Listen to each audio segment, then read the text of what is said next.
Well, one of the things that we actually enjoy best of all on Blue Peter is being able to show brand new inventions.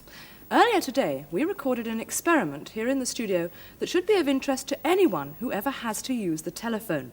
We started off with 2 telephones, and this one was perfectly normal. It's the sort of phone you've probably got at home. It's got a handset, a curly bit of wire that goes down to here, and then a cable that goes all the way to the telephone exchange.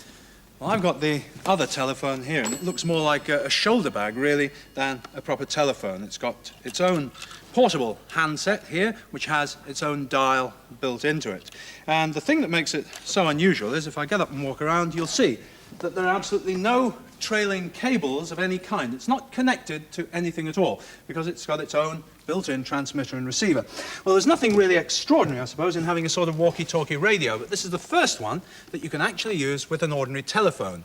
And the other good thing about it is that when you use it, you don't have to dial through the operator, as you would with an ordinary mobile car phone. Well, we're going to give you a demonstration of how this new invention works. Now, on my phone here, I'm extension 84. You are indeed, and I'm extension 85. Remember it, John? Yes, in my Don't get memory confused. You're 84, OK? I'll tell you what, Petra and I will stay here in a nice warm studio. You can take Shep for a walk. I knew you were going to say that. Well, I will. Come on, Sheppy, you come with me, because I'm going to go right out of the studio, out to the Blue Peter garden.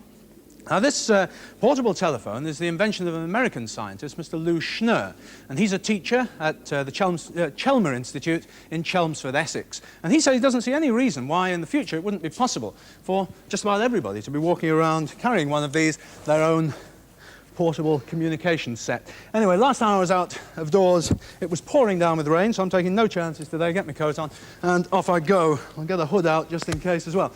We're in Studio 8 at the Television Centre today. I'm just walking through the huge scene dock doors. This is where we get things like stuffed elephants and double-decker buses into the studio.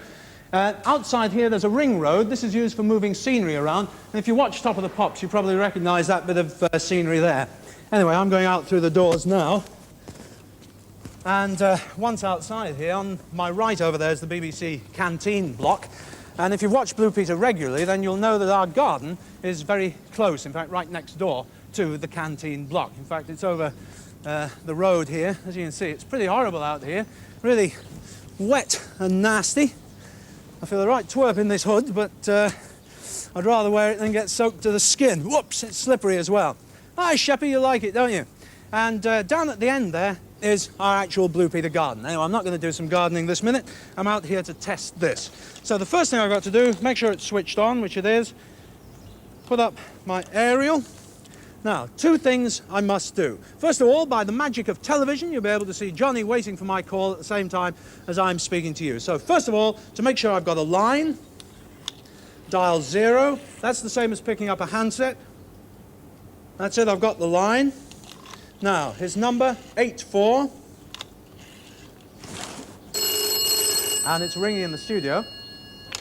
Hello, John Noakes here. Hello, John. Fancy seeing you. Or rather hearing you. I can't see you at all, actually.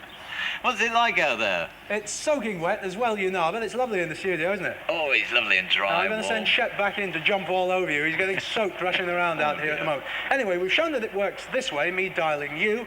So don't put the phone down for a minute, because I've got to cancel the circuits first. So I'm going to press the button now, and you'll hear the dots, the little clicking sound. That's it. It's gone now. So the circuit's now clear for Johnny to try to ring me. Well, the clicking sounds have stopped, so if I put it back down, pick it up, his number was 85, yes. All right, should be ringing. There we go.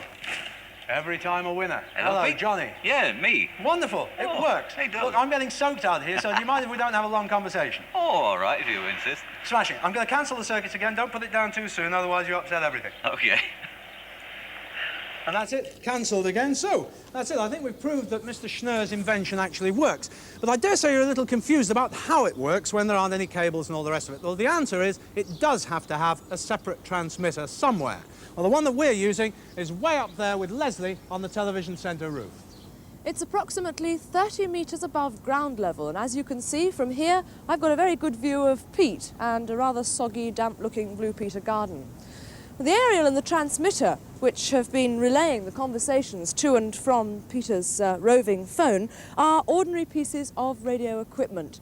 The interesting piece is fitted in underneath the transmitter behind this plate here. There's lots of special circuits, and it's these circuits which have been dealing not only with the simple conversational side of the exercise, but also with the actual dialing mechanism part, and that is the tricky bit. Well, if you use your mobile phone anywhere within a 7-mile radius of this equipment, you should actually be able to speak to a friend from all sorts of places, up a mountain, in a boat in the middle of a lake, or in the middle of a field.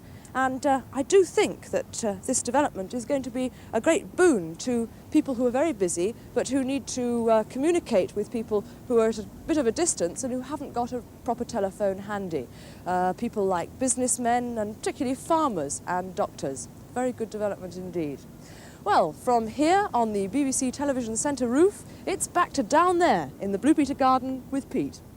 Well, whilst we'd got our cameras out of doors today, it did seem the perfect opportunity to do a bit of gardening. I was actually going down there to do some digging and composting over in the plot. But I mean, it's ridiculous. It's like a major disaster area down here at the moment. It's very muddy, pointless doing anything, so we'll have to leave that till another day. Something I will point out, though, just whilst I'm out here, is the grass. Because if you remember, when we were out here during the summer, it was really very parched and brown. Well, now it's lush and green, so the rain's doing us a lot of good. But myself, I don't actually like it. The cameraman's nodding in agreement too, so from a very wet outside, back to a nice warm indoor studio.